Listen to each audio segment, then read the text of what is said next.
ito na yung aming saba. So, ito lang. Ilang piling lang ito.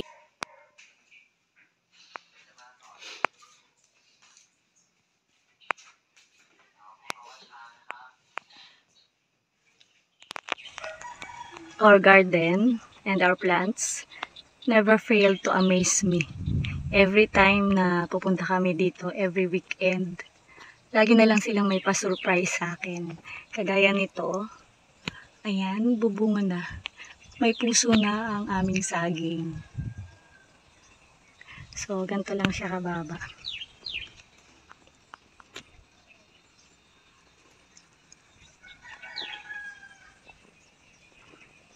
Inabot din ito ng siguro mahigit 1 taon bago bumunga. Kasi basta na lang itinanim namin ito dito. Then, hinayaan na namin. Usually, kung aalagaan mabuti, kung minsan 8 months pa lang, bumubunga na ang saging. Pero ito, medyo natagalan. Pero okay lang.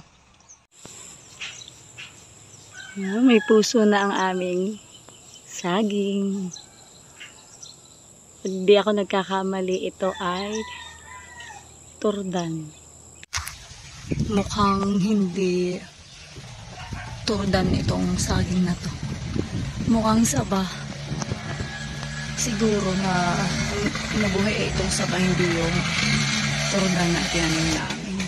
Pero okay lang. At least may bunga na siya. Ito na yung aming saba. Akala ko dati ito ay latundan kasi maliit. Yun pala talagang maliit siya. At ayan nga, ilang piling lang yung kanyang ibinunga.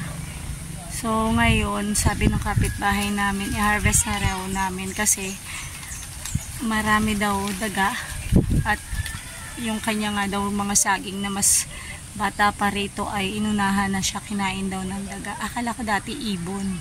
So daga pala. Kaya sabi ko dun sa asawa ko, i-harvest na. Ayan. Gusto ko sana ay hinog sa puno para mas matamis. Pero okay na naman. Pwede na siyang i-harvest, kaya i-harvest na namin ito ngayon. Ayan, i-harvest na namin. Ay, ang bilis. Kasi ang baba lang. Oo. Hindi ka man lang nito bigatin. Ayan. So, ito lang. Ilang piling lang ito? 1, 2, 3. Tatanggalin ko. Ayan. Ito yung sinasabi ko. Yung maputi-puti. Yung mga insekto. Buti na lang hindi kami inunahan ng ibon o kaya ng daga. Kasi yung nakita ko dun sa may tabing kalsada, mas hindi pa magulang dito, ay ano na, kinain na. So first time naming makaharvest ng saging dito sa aming garden.